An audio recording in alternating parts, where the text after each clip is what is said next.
Thankfully, we got a really good game here in the Sixers and the Renegades. Otherwise, it's been a pretty poor start to the BBL, unfortunately, with last night's game being abandoned and really hurting a lot of our Supercoach teams, that's for sure.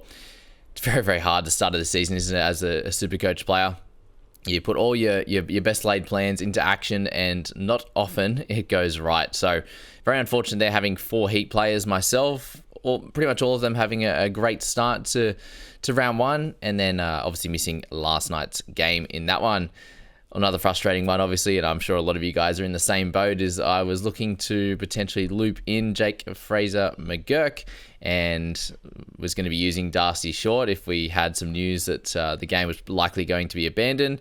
And there's a lot of talk of it, being sort of a 5 over a side game up towards like a 10 over a game. And the last thing I'd want there is Short to face a couple of balls and get a low score and miss out on someone like Cooper Connolly. So I decided to leave that one out, and unfortunately nothing worked out there. And I did end up changing Wes Agar for Tanvir Sanger in that one as well. So that is last night's game, and the changes that we made, and the small sort of conservative plays that can be a part of it that you think are a better idea, and unfortunately in this case didn't work out. But Sanger, we're grabbing him in for round 4, and obviously a few of his price rises as well. So the Sixers and the Renegades, a cracking start there with Philippi and also Steve Smith having an awesome first 6 overs there. Philippi, the 29 of 17, netted him a lot of points there.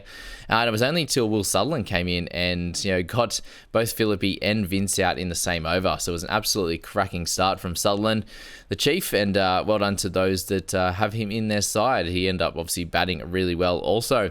Steve Smith just showing his dominance in the Big Bash in recent history, and ended up doing really well based on his price, which was well needed. If you did decide to go him for the one game, did a pretty good job. He did better than a few other guys, and someone that I ended up captaining in this game as well. So, Vince gone early. Enriquez did a solid one. Obviously, kind of stuck pretty solid with his run a ball, and then scored well at the end to get to his 40 off 32, and my boy Richo getting a wicket in that one there.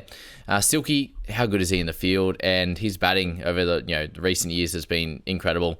Just continues to be consistent each and every year. In that one, Tommy Curran, I decided to captain him. I brought him in instead of Aaron Hardy, given that Curran was going to bat at 6, and obviously bowl his 4 overs, and we're not sure on Hardy with how many overs he's going to bowl, so I just went with Tommy Curran. Obviously getting bowled by Zampa off a beauty first ball was not great. And then Jack Edwards there getting 14 off 10 to finish things off. So, Tommy, not great on that front.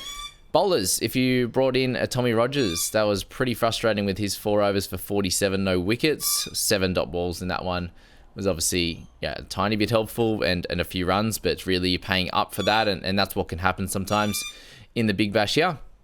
Kane Richardson with his 4 overs, got the 1 wicket, did get spanked around a bit. Didn't bowl his best, in my opinion. But got that wicket, obviously 26, I think he ended up with, which was ideal, which was okay, I suppose, in that one. Majid, nothing great for him. No economy rate bonus, no wickets there. Zamps obviously picking up too late and helping out his economy rate, did well. And then Sutherland, 4 overs, 2 for 21. Very, very incredible stuff for him. So if you did go for a lot of the Renegades bowlers, it ended up pretty solid for a couple of them, obviously with Zampa and Sutherland. Richardson, okay. The other 2, not so great to kick things off, but they do have 1 game remaining there. And then you go to the batting for the Renegades, and really it was the dominance of Fraser-McGurk and the dominance of Will Sutherland that almost saved them, to be fair here. Finch kind of hung around there. He did struggle a little bit through that middle, and I don't know if it cost them too much in the end. They did need a really good innings, and it wasn't from him. It was from Sutherland instead in that one. And then Fraser-McGurk, unfortunately, just playing a bit of a rash shot in the end. Just, those balls like that, you just got to leave them. Slow ball bouncer, you're not going to get anything out of it. It probably would have been a wide anyway. It was over his head. So, just a mistake that the young guys can make sometimes, unfortunately.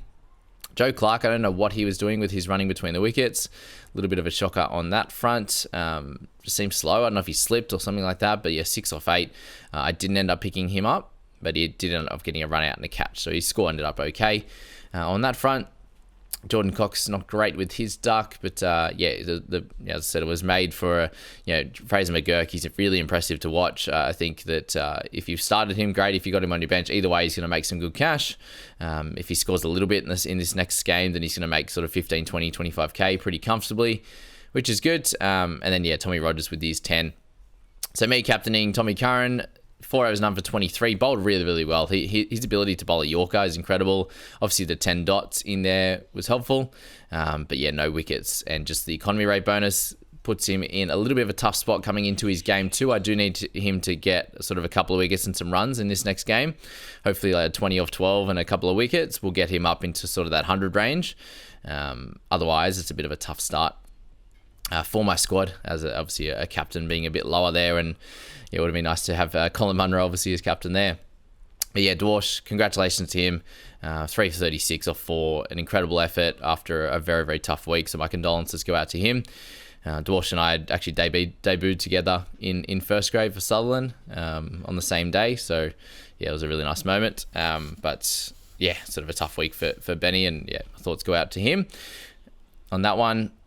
Stephen O'Keefe bowled well, as always. Abbott getting his wicket. So he didn't score super well, Abbott, but gets something in that one. Edwards and Enrique's bowling it over. My worry here was Edwards had bowled it over before Tom Curran. I was like, oh God, is he even going to bowl now? But obviously got through a lot of the middle overs there. One early, a lot of them through the middle, and then the power surge as well. And one near the end, and then Enrique's getting his over for 12. I'm not sure how many overs he'll bowl going forward. Bird might end up with 3 some games, but other games he won't, and they'll kind of spread that out across those other 2 guys. But that's where we're at. 3 games in, we've got the Scorchers playing tonight, which will be fun. I'm excited to watch that one, and hopefully it's not rain affected. And let me know what your thoughts were on that game. See you guys.